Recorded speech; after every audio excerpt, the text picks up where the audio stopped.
Betul? Betul para penghafal Quran? Betul ya? Karenanya Allah tidak sembarangan. Kenapa Allah pilih duha untuk bersumpah itu? Dan antum tahu tentang duha dengan ibadah istimewanya, dengan sholat sunnahnya istimewa. Karenanya para ulama mengatakan, sebagian ulama mengatakan bahwa ibadah sunnah yang paling, sholat sunnah yang paling baik di siang hari adalah duha. Sholat sunnah yang paling baik di malam hari adalah tahajud. Karena menjadi waktu istimewa. Kalau semua tulang kita perlu dapat sedekah, betul? Maka duha mewakilinya. Kalau semua perlu disedekahi, amar ma'ruf sedekah, nahi mungkar sedekah, membantu orang lain sedekah, semua sedekah, duha cukup mewakilinya. Ini luar biasa tentang waktu duha. Karena Allah bersumpah dengan duha. Tapi mengapa setelah duha Allah bersumpah dengan malam? Berbalik lagi gelap, Pak. Gelap lagi ya.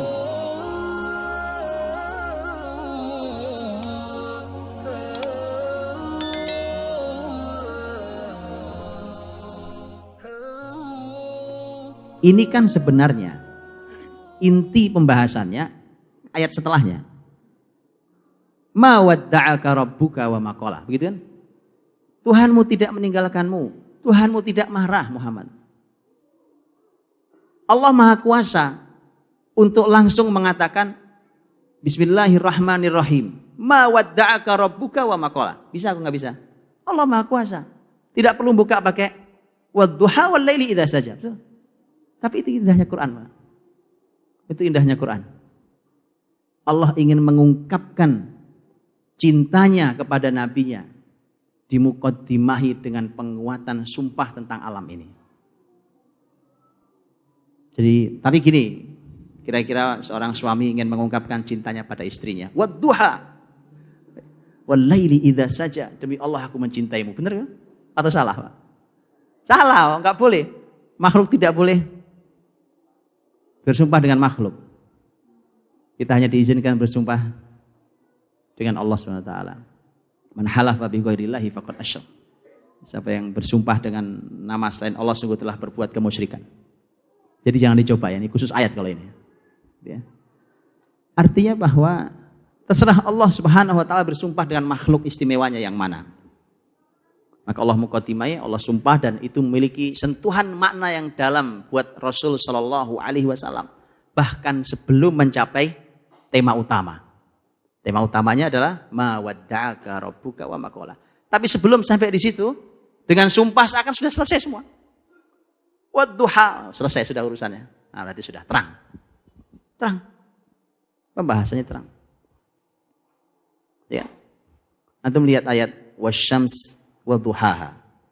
Antum lihat ayat wal-laili. Surat Al-Lail apa permulaannya? Wal-laili idza yaghsha. Satu surat namanya surat Asy-Syams, satu surat namanya surat Al-Lail. Beda. Yang ini dimulai dengan matahari terang, yang ini dimulai dengan malam gelap.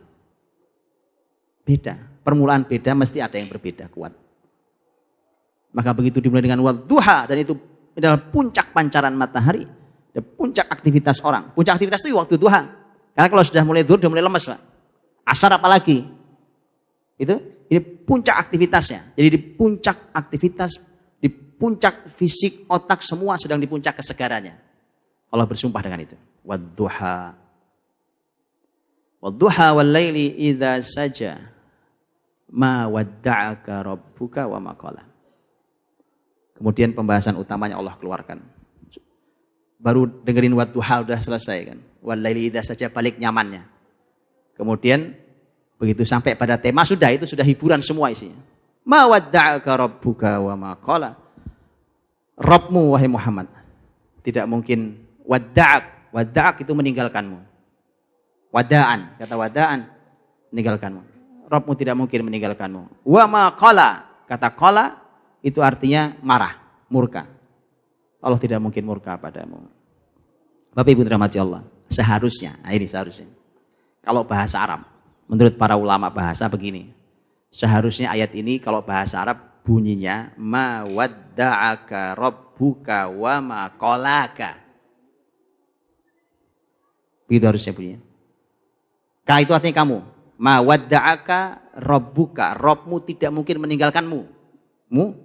wa ma qalaka, dan tidak mungkin memarahimu. Gitu, Pak. Tapi mengapa ka yang artinya kamu wahai Muhammad hilang di belakang? Begitu, Pak. Ahli Quran itu huruf hilang aja dicari, Pak. Kemana nih hurufnya? Karena Allah tidak menghilangkan huruf, tidak menambahi huruf, kecuali ada makna besar mukjizat agung di baliknya. Para ulama menyampaikan, lihat Pak. Ini kan ayat hiburan. Bukan ayat kemarahan. Ini kan ayat yang menenteramkan Nabi, bukan ayat membuat Nabi gundah. Karena ini ayat ketentraman, ayat yang menyamankan, ayat hiburan. Maka Allah Subhanahu wa taala ingin menghibur nabinya sampai pada masalah bahasa. Ma wadda'aka rabbuka. Tuhanmu tidak mungkin meninggalkanmu. Allah ingin menunjukkan cintanya, betapa aku sangat cinta padamu wahai Muhammad. Allah menunjukkan cinta agungnya, cinta mulianya diberikan kepada nabinya. Dengan mengatakan bahwa Tuhanmu tidak mungkin meninggalkanmu dan Tuhanmu tidak mungkin marah. Kalau meninggalkan perpisahan, baik perpisahan. Perpisahan atau meninggalkan mungkin terjadi antara dua orang yang saling mencintai. Betul apa tidak? Ada dua orang saling mencintai. Suatu hari mereka satu dan harus terpisah lokasi. Baik, suami istri terpaksa suaminya harus pergi jauh karena harus cari nafkah. Umpamanya. Dua orang yang saling mencintai mungkin berpisah. Sudah tahu jawabannya sekarang? Kenapa tidak ada K di belakang? Angkat tangan yang tahu. Ini mukotimanya sudah, ini mukotimanya ya. Belakangnya antum tahu? Belum nyambung juga. Kalau urusan cinta yang paling ahli Walid. Walid biasanya jawab nih. Oh iya. Ma wadda'aka rabbuka wa ma qala. Kalau wadda'ak meninggalkanmu, ada mu di sana. Kalau meninggalkan, semua orang yang mencintai pun mungkin berpisah. Tetapi cinta tidak sejalan dengan kemarahan. Kemurkaan tidak mungkin disatukan dengan cinta. Paham? Itulah mengapa tidak layak ka, yang itu adalah kaum Muhammad, diletakkan setelah kata kemarahan. Antum lihat dengan Allah ingin menunjukkan cintanya. Ma wadda'ak, gak ada masalah. Karena aku mencintaimu, mungkin saja berpisah. Tapi itu pun tidak mungkin, karena ma wadda'ak, tidak mungkin. Tapi wa ma qala, bahkan tidak layak sekedar hurufmu. Hurufmu diletakkan di belakang kata murka Allah Subhanahu wa taala. Sampai segitunya. Paham? Ma wadda'aka rabbuka wa ma qala. Jadi satu huruf hilang dicari ulama ketemu jawabannya. Begitulah para ulama mengajari kita tentang Al-Quran. Ma wadda'aka rabbuka wa ma qala. Ini adalah merupakan jawaban dari sumpah. Sumpah yang dua tadi. Karenanya para ulama mengatakan ad-duha itu ada pembahasan angka. Ada 2, 2, 2, ada 3, 3, 3. Kita lihat, ada 2, 2, 2, ada 3, 3, 3. Itu menunjukkan bahwa yang menurunkan Quran bukan manusia, Pak. Bukan manusia yang buat. Salah Walid bin Mughirah yang mengatakan in hadza illa qaulul bashar. Ini perkataan manusia. Sangat rapi. Ini mustahil dilakukan oleh manusia. Dan ini terjadi di keseluruhan Al-Quran Al-Karim. Dengan susunan yang sangat rapi. Yang tidak pernah dibayangkan oleh manusia. Wadduha 1. Wal-laili idza saja 2. Allah membuka sumpah dengan dua hal. Betul? Ayat setelahnya. Ma wadda'aka rabbuka. Tuhanmu tidak mungkin meninggalkanmu. Wa ma qala. Dan tidak mungkin marah. 2. Walal akhiratu khairul laka minal ula. Akhirat untukmu lebih baik dibandingkan yang pertama. Yang akhir lebih baik daripada yang pertama. Ada yang akhir, ada yang pertama. Wala saufa yu'tika rabbuka fatarda. Dan Tuhanmu pasti memberimu atau itu pemberian Allah. dan kau akan ridho. Atau dan ridho, pemberian dan keridhoan. Lihat Pak, dua. Yang tiga-tiga nanti di belakang. Nanti kita bahas belakang. Baik. Ma wadda'aka rabbuka wa ma qala. Jadi untuk membayangkan surat ini gini, teman-teman, kalau bahas Quran, para ulama selalu mengatakan pahami kalau mau paham dalam, pahami muqtadas surah. Muqtadas surah itu artinya surat ini tema besarnya apa sih? Suasana besarnya apa? Pahami itu. Karena surat punya itu. Surat Quran itu setiap surat punya itu. Pahami itu. Kalau antum pahami itu, antum akan paham mengapa begini cara Allah berfirman, mengapa isinya begini, mengapa ini, itu semua akan kembali kepada tema besar suasana surat itu.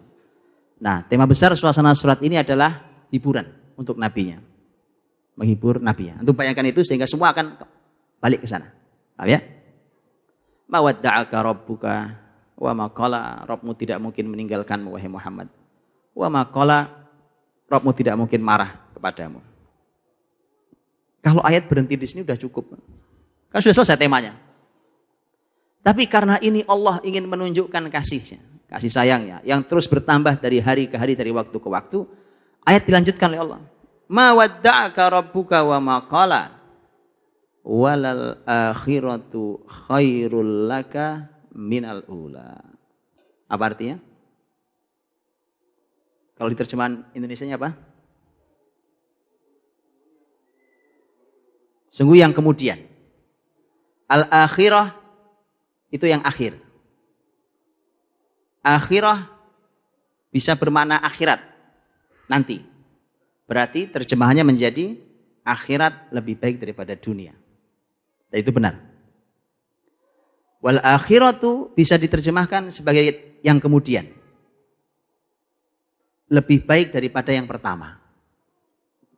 Ini maknanya besar buat kita, Pak. Pelajaran mahal buat kita. Allah sampaikan pada nabinya Muhammad. Jangan usah sedih. Karena urusanmu yang belakangan lebih baik daripada yang pertama. Apa artinya? Berarti kau makin baik, makin baik, makin baik, makin baik. Ketika Iqra bismi rabbik turun, kemudian terjadi fatrah wahyu, putus wahyu, kemudian datang Al-Mudaththir, Allah naikkan derajatnya. Datang Al-Mudaththir, Allah naikkan. Putus lagi nanti. Kemudian Allah munculkan, Allah turunkan Ad-Duha, naik lagi derajatnya. Jadi Allah ingin naikkan dari waktu ke waktu. Kalau antum perhatikan seluruh kehidupan Nabi Shallallahu Alaihi Wasallam, semua sejalan dengan ayat ini. Bahwa yang akhir lebih baik dari yang pertama.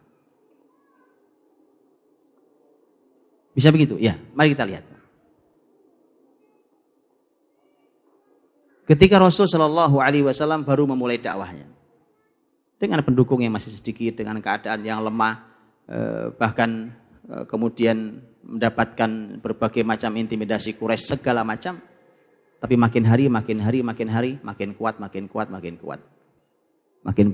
banyak yang masuk Islam, bukan hanya budak, bahkan orang-orang besar masuk Islam. Awalnya Mekah baik, tapi akhirnya Mekah lebih baik. Mekah itu awal, Madinah itu kemudian, dan Madinah lebih baik daripada Mekah. Termasuk kotanya. Karena Rasul Shallallahu Alaihi Wasallam yang berdoa pada Allah Subhanahu Wa Taala. Nabi Shallallahu Alaihi Wasallam berkata, Ya Allah, sesungguhnya Ibrahim adalah hambamu dan nabimu. Aku juga hambamu dan nabimu. Ya, doa Nabi SAW dibandingkan dirinya dengan ayahnya, dengan Ibrahim. Ibrahim adalah nabi, hambamu, aku juga nabi dan hambamu. Ibrahim sudah pernah meminta agar Mekah menjadi tanah suci, tanah haram. Maka aku minta Madinah menjadi tanah haram. Bahkan Nabi minta berikutnya. Allahumma ja'al barakatal Madinah dhi'fai Makkah. Ya Allah, jadikan keberkahan Madinah 2 kali lipat keberkahan Mekah. Ya kan? Wal akhiratu khairul laka minal ula. Yang akhir lebih baik daripada yang pertama. Madinah, kotanya keberkahannya 2 kali dibandingkan Mekah. Kalau masjidnya iya, masjidnya 100.000 di Mekah dan 1.000 di Madinah. Kotanya kota yang keberkahannya 2 kali keberkahan kota Mekah. Awal Madinah baik, tapi akhir Madinah lebih baik. Tahun 1 Hijriah bandingkan dengan tahun 11 Hijriah, Rasul wafat. Ketika di awal Madinah, di antara surat yang pertama turun di Madinah adalah surat Al-Baqarah. Teman-teman tahu isi surat Al-Baqarah kan? Apa isinya kira-kira? Rata-rata apa? Rata-rata apa isinya? Rata-rata isinya hukum. Ada sebagian kisah, tapi bicara hukum, sangat banyak soal Al-Baqarah. Baik, baru mulai.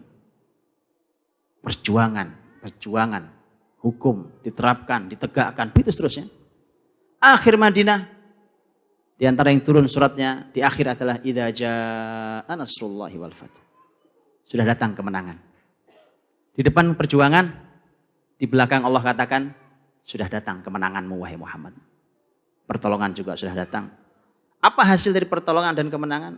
Wa ra'aitan nasa yadkhuluna fi dinillahi afwaja. Itu adalah puncak kemenangan. Jadi teman-teman, kalau membuat program apapun, lembaga apapun, atau membuat partai apapun, membuat negara mana kan, itu target terbesarnya manusia dapat hidayah. Puncak dari prestasi kita seharusnya adalah manusia beramai-ramai mendapat hidayah. Itu baru berhasil namanya. Kalau belum begitu belum berhasil. Antum berjuang atas nama apapun, tapi tempat di mana antum berjuang, masyarakat tidak kunjung punya kesadaran, berarti belum berhasil. Masjid sepi, berarti belum berhasil. Paham ya? Ukurannya biar jelas. Karena itu surat yang terakhir turun pada Nabi SAW. Idza jaa nasrullahi wal fath. Hasilnya adalah wa ra'aitan nasa yadkhuluna fi dinillahi afwaja.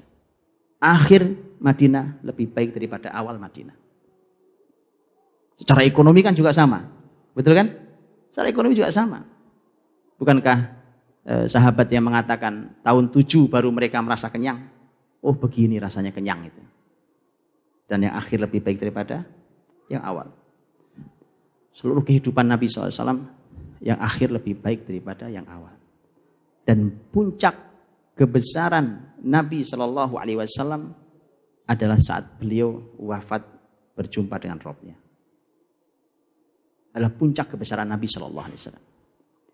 Itu paling hebatnya. Karena satu jazirah Arab sudah masuk Islam. Sudah selesai sempurna semua tugas Nabi. Nabi khutbah di Haji Wada. Haji Wada tahun 10 Hijriah. Beberapa bulan sebelum beliau wafat. Beliau hanya perlu mendapat satu kesaksian. Ala hal balaghtu. Apakah aku telah menyampaikan semua pada kalian? Allahumma syhad. Ya Allah saksikan mereka. Saksikan bahwa mereka menyaksikan itu. Bahwa aku telah menyampaikan semuanya. Sempurna sudah tugas Nabi di bumi ini. Menyampaikan risalah Allah Subhanahu wa ta'ala. Dan kemudian Allah memberikan pilihan pada nabinya. Nabi SAW mengatakan bal ilar rafiqil a'la. Aku pulang saja kepadamu ya Allah. Karenanya ini pelajaran luar biasa, Pak. Kemudian akhirat jelas lebih baik daripada dunia. Makanya pelajaran untuk kita adalah grafik hidup kita mestinya begitu, Pak. Dari hari ke hari, dari tahun ke tahun harus lebih baik yang akhir dibandingkan yang pertama. Pelajaran mahal buat kita. Tidak boleh grafik nurun. Kalau ada yang nurun, antum harus evaluasi sangat serius. Karena kehidupan Nabi grafiknya naik begini terus sampai masuk surga. Begitu. Wal akhiratu khairul laka minal ula. Naik terus. Jadi kehidupan kita harus seperti itu. Dan hari terbaik kita dari semua kebaikan yang kita lakukan, baik. Dari semua kebaikan yang kita lakukan, ya, karena contohnya tadi, kalau ayat mengatakan bahwa mawadda'aka rabbuka wa ma qala walal akhiratu khairul laka minal ula, yang kemudian lebih baik daripada yang pertama, itu bukan berarti yang pertama jelek. Yang pertama baik, yang kemudian lebih baik. Begitu hidup itu. Hidup itu harus begitu. Jadi yang sekarang baik, esok lebih baik. Dan karenanya hari terbaik kita adalah hari ketika kita menghadap Allah Subhanahu wa taala. Itu adalah hari terakhir kita di muka bumi. Di dunia ini. Karena baik, tambah baik, begitu seterusnya. Sehingga hari terakhir kita harus menjadi hari yang terbaik yang ada di muka bumi ini. Dan itu adalah hari terbaik Rasul. Dan ini sesuai dengan sabda Nabi Shallallahu Alaihi Wasallam, khairul a'mali khawatimuha. Amal terbaik itu harusnya yang paling belakang itu. Yang di awal mungkin perlu perbaikan. Kemudian terus baik. Sampai menjadi baik, lebih baik dan paling baik. Kemudian menghadap Allah Subhanahu wa taala. Itu ketika yang awal lebih baik, yang kemudian lebih baik daripada yang awal, itu yang pertama.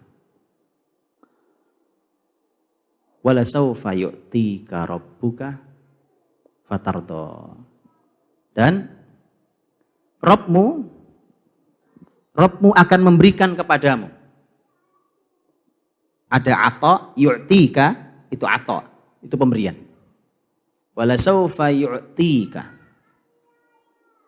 rabbuka, Rabbmu, fatardo, maka kau akan ridho. Lihat, Habib rahmati Allah SWT. Ayat ini dimulai dengan penguat dan penunda.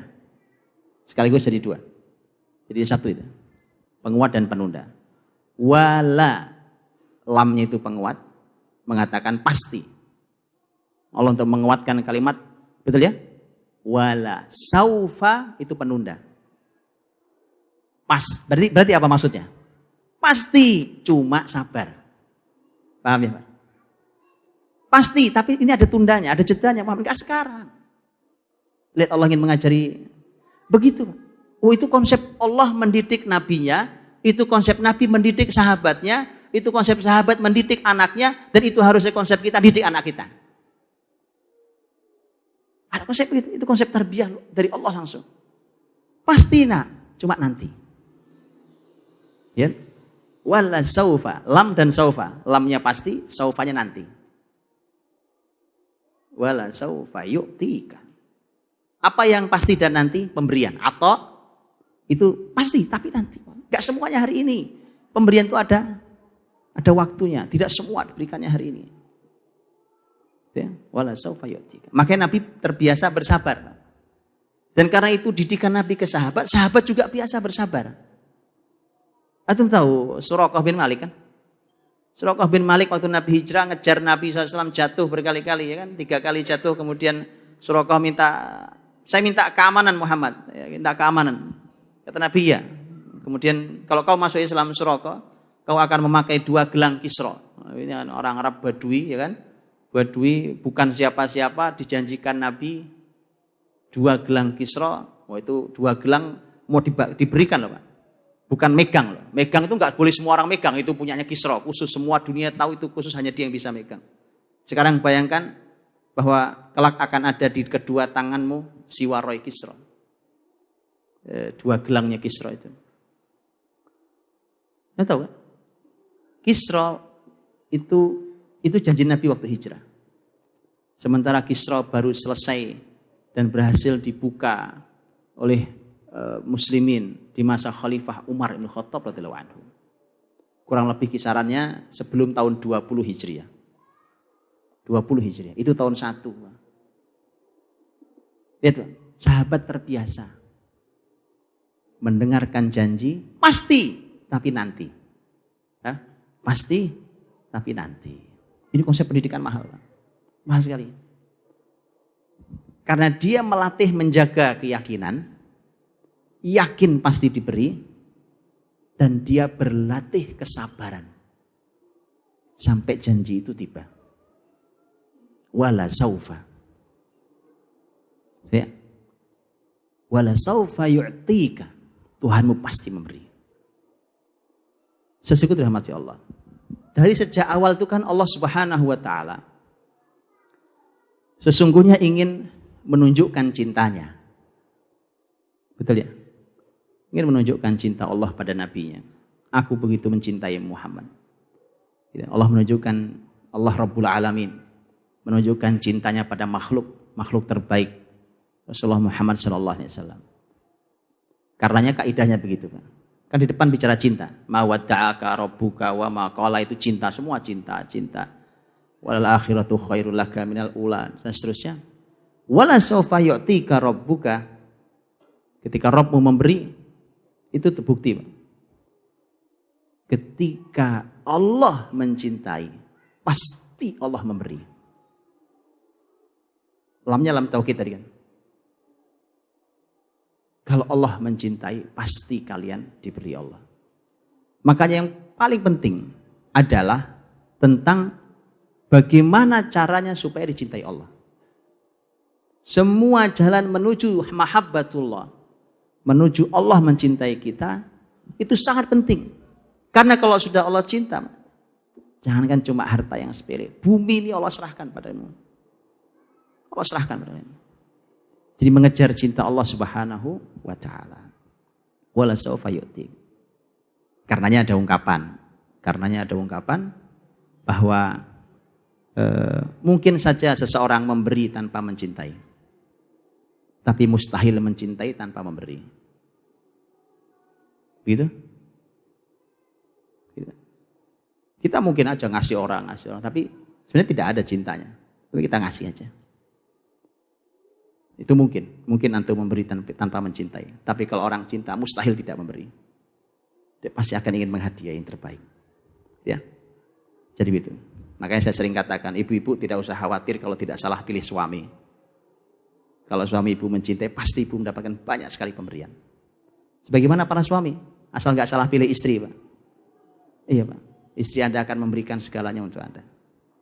Begitu. Ya. Wala saufa yu'tika, itu bukti bahwa Allah Subhanahu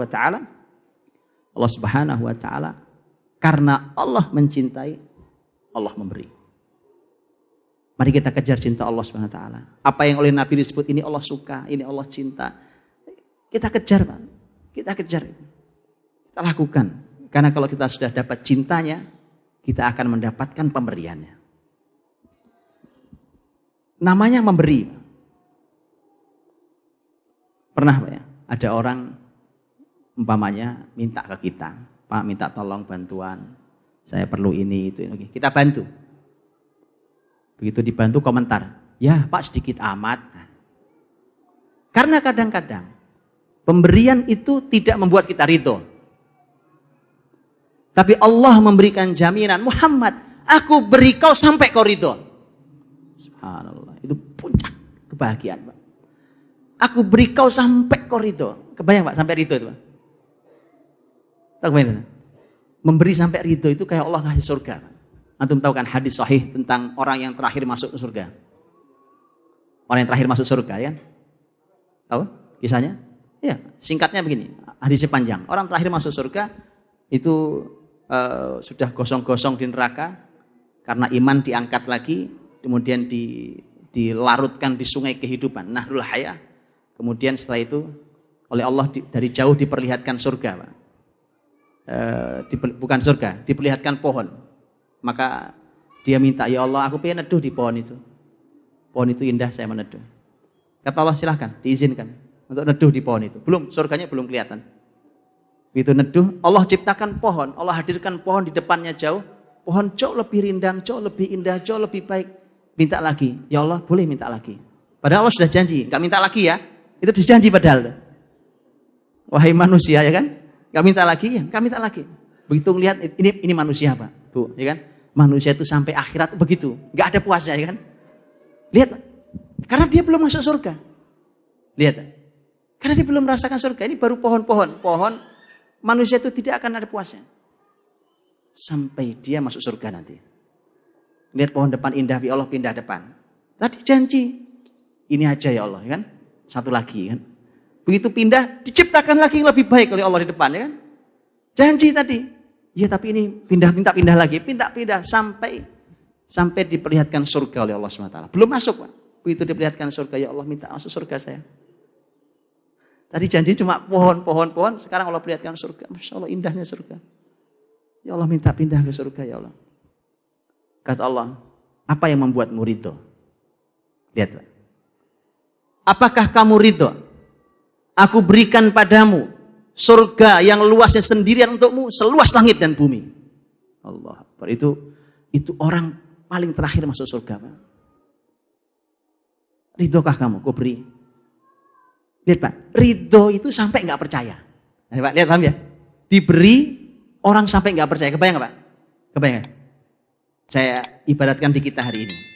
Saya datang ke Anda Pak. Saya itu terdesak oleh kebutuhan, saya cuma perlu 100 juta. Tapi itu udah nggak mungkin saya penuhi. Terdesak. Saya datang, Pak, saya mau, itu kalimat diatur, susah banget ngatur kalimatnya sudah ya kan. Akhirnya diberi. Baik, untuk antum saya kasih 1 miliar. Gak percaya tuh. Kalimatnya ditambahi. Ini bukan hutang, ini gratis buat antum. Masya Allah. Ada lihat? Udah kotak gede. Masya Allah Pak, ya kan? Jadi ridho itu Pak, ridho terhadap pemberian itu sampai kita nggak percaya. Benarkah itu diberikan? Benarkah saya berhak? Makanya manusia yang tadi terakhir masuk surga, dia berkata, atastahzi'u bi wa anta rabbul alamin. Ya Allah, apa kau ngejek aku padahal kau Rabbul Alamin, masuk ngejek saya? Manusia begitu Pak. Saking dia nggak percaya, masa orang kayak saya pantas dapat surga seluas langit dan bumi? Subhanallah, ya kan? Begitu Pak. Wala saufa yu'tika rabbuka fatarda. Rabbmu wahai Muhammad akan memberimu sampai kau ridho. Subhanallah. Lihat Bapak Ibu. Allah memberikan pada Rasulnya fisik beliau. Fisik beliau. Dan beliau ridho dengan fisiknya. Telinga yang tidak biasa, mata yang tidak biasa. Antum tahu? Telinga mata beliau gak biasa. Beliau mendengar dan melihat apa yang tidak dilihat oleh manusia biasa. Ya kan? Itu untuk Rasul. Rasul Shallallahu Alaihi Wasallam diberi para sahabat, para pengikut.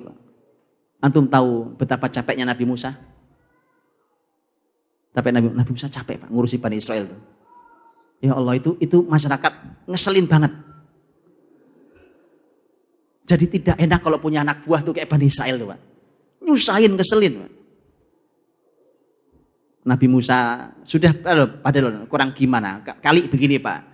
Ayo coba kalian ke sana. Itu kalian ada tugas ngangkutin pasir, karung apa. Ya itu mungkin orang lemes duluan. Mungkin orang lemes. Ya capek. Tidak loh. Nabi Musa mengatakan, udkhulul ardul muqaddasata allati kataballahu lakum. Kalian masuklah ke negeri depan ini, Palestina. Kalian masuk ke situ. Ini negeri yang dijanjikan untuk kalian. Coba. Udah kayak gitu. Jawabannya apa? Apa jawabannya? Hah? Musa, kau masuk sama sana Tuhanmu.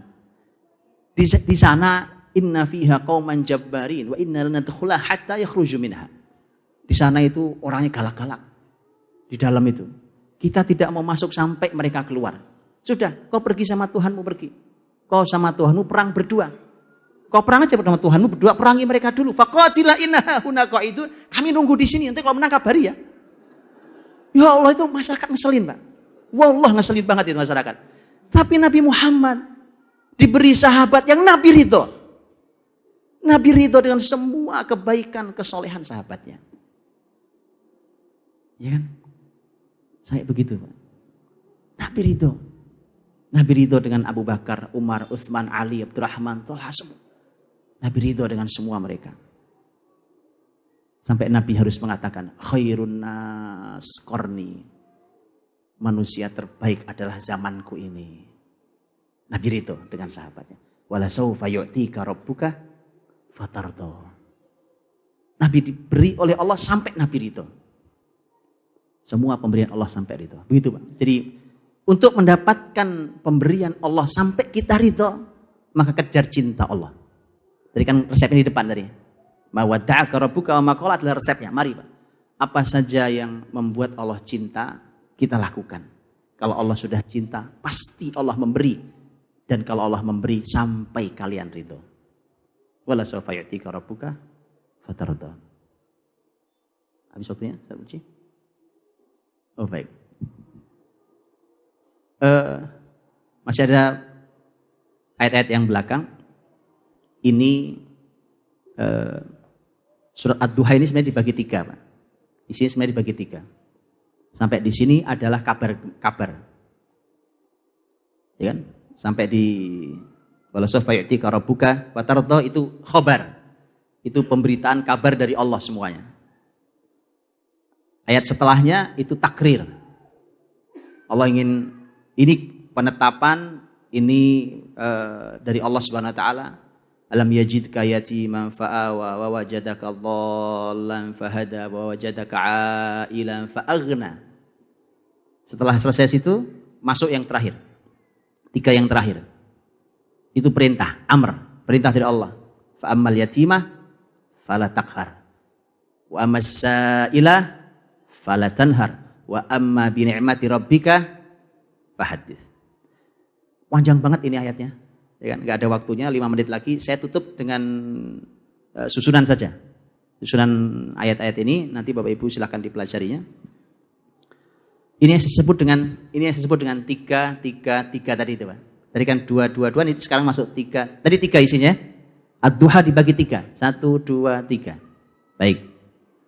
Setelah itu setelah wala sawfa yu'tika rabbuka fatarda, antum lihat mushaf antum, itu semua 3. Alam yajidka yatiman fa'awa. Wa wajadaka dhallan fahada wa wajadaka 'ailan fa'aghna. 3. Ini temanya 1. Bukankah Allah jumpai kamu yatim, Allah lindungi. Allah jumpai kamu dalam kesalahan, Allah berikan petunjuk. Allah jumpai kamu dalam keadaan kekurangan, maka Allah berikan kecukupan untukmu. 3. Setelah 3 masuk 3, betul? Masuk 3. Masuk 3 di sana. Ya. Setelah tentang orang-orang di depan juga ada 3 tadi, Pak. Sebelum masuk yang 3, ini sebenarnya 3 yang kedua. Yang pertama juga 3 sebenarnya. Yang depan juga, karena di sana ada setelah sumpah wa duha wal idza saja, ma wadda'aka rabbuka wa ma qala wal akhiratu khairul laka minal ula wala sawfa yu'tika rabbuka fatarda. 3 juga. 3 poin besar. Yang pertama, Tuhanmu tidak meninggalkanmu dan tidak marah padamu. Yang kedua adalah yang kemudian lebih baik daripada yang pertama. Yang ketiga, Tuhanmu akan memberi sampai kamu ridho. 3. Dan yang terakhir juga 3. Fa ammal yatima fala taqhar wa ammas sa'ila fala tanhar wa amma bi ni'mati rabbika fahaddits. 3 juga. Pada anak yatim jangan sewenang-wenang, pada peminta-minta jangan menghardik, dan kepada dan atas nikmat Tuhanmu maka sampaikan atau ceritakan. Itu dari depan 3, di tengah 3, di belakang 3. Bapak Ibu, ini kemukjizatan balaghah di dalam penyampaian. Cara Al-Quran bertutur memiliki nilai keindahan yang luar biasa. Dan ini semua bertepatan. Mari kita lihat. Bapak Ibu perhatikan. Ada sepertiga pertama, sepertiga kedua, sepertiga yang ketiga. Ya. Sekarang Bapak Ibu perhatikan poin satunya masing-masing. 1 di sepertiga pertama, 1 di sepertiga kedua, 1 di sepertiga yang terakhir. 1 di sepertiga pertama apa bunyinya? Ma wadda'aka rabbuka wa ma qala. Itu berketepatan dengan alam yajidka yatiman fa'awa, dan itu berketepatan sesuai dengan fa ammal yatima fala taqhar. Paham ya? Itu komposisinya, susunannya. Apa maksudnya? Allah berkata, Rabbmu Muhammad tidak meninggalkanmu, tidak marah kepadamu. Bukankah Allah menjumpaimu yatim, dulu Allah yang melindungi? Makanya kalau sama anak yatim, tolong jangan sewenang-wenang. Nanti kan? Lihat yang kedua. Lihat yang kedua. Apa yang kedua? Walal akhiratu khairul laka minal ula. Terus? Wa wajadaka dhallan fahada. Ammas sa'ila fala tanhar. Agak susah nih. Yang ini agak susah. Apa hubungannya?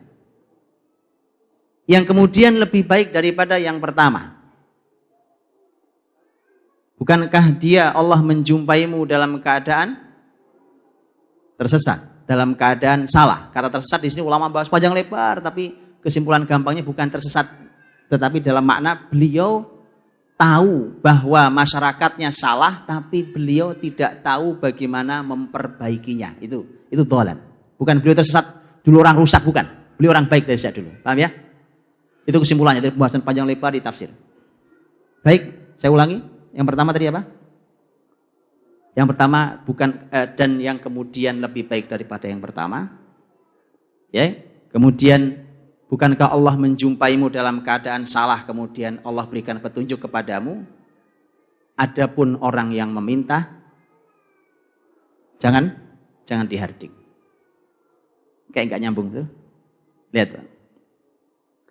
Tidak nyambung karena kita kurang paham maknanya. Lihat. Yang pertama Allah katakan yang kemudian lebih baik daripada yang pertama. Ini kaidah umum tadi sudah katakan. Bahwa keadaanmu Muhammad sebelum mendapatkan wahyu itu baik. Tapi jauh lebih baik ketika kau sudah tahu solusi membenahi masyarakatmu dengan wahyu itu. Karenanya, kalau ada orang meminta, kau jangan menghardiknya. Apa hubungannya meminta dengan sebelumnya kan kalimatnya kesesatan dan petunjuk. Karena ternyata Bapak Ibu dirahmati Allah, kata sa'il yang artinya meminta, itu ternyata meminta itu ada dua. Meminta harta dan meminta petunjuk. Antum lihat kisah Abdullah bin Umi Maktum yang gara-gara peristiwa itu turun surat Abasa. Ya. Datang Abdullah bin Umi Maktum menyela pembicaraan Nabi karena beliau buta, beliau tidak bisa melihat. Kemudian mengatakan, ya Rasulullah bacakan untukku ayat. Itu meminta. Minta petunjuk.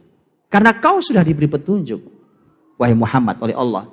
Maka ini orang datang minta petunjuk jangan dihardik. Gitu. Walaupun sah juga secara makna. Kalau ada orang minta uang, minta harta, minta kebutuhannya, jangan dihardik. Pengemis jangan dihardik. Itu yang kedua. Yang terakhir yang ketiga. Apa yang ketiga? Wala sawfa yu'tika rabbuka fatardha wa wajadaka 'ailan fa aghna wa amma bi ni'mati rabbika fahaddits. Tuhanmu pasti akan memberikan kepadamu nikmat sampai kau ridho.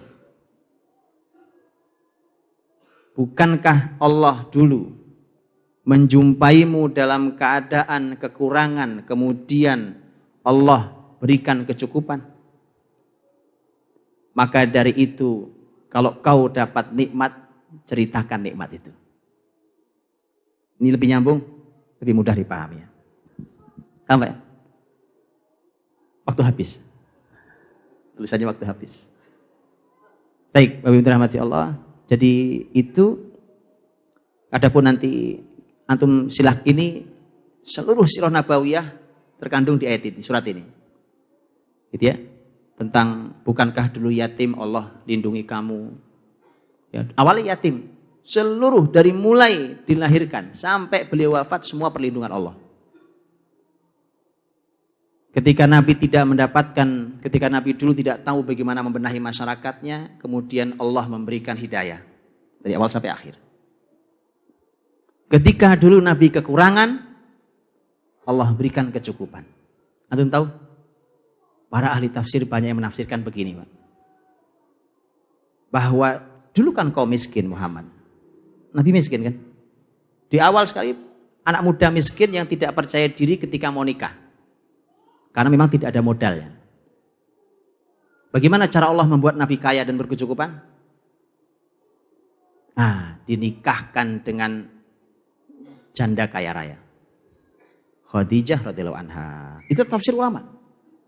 Makanya ini juga seruan buat para bujangan. Solusi, ini solusi besar. Begitu ya. Subhanallah. Solusi besar. Pahamnya kalimat saya nggak usah saya uraikan, paham.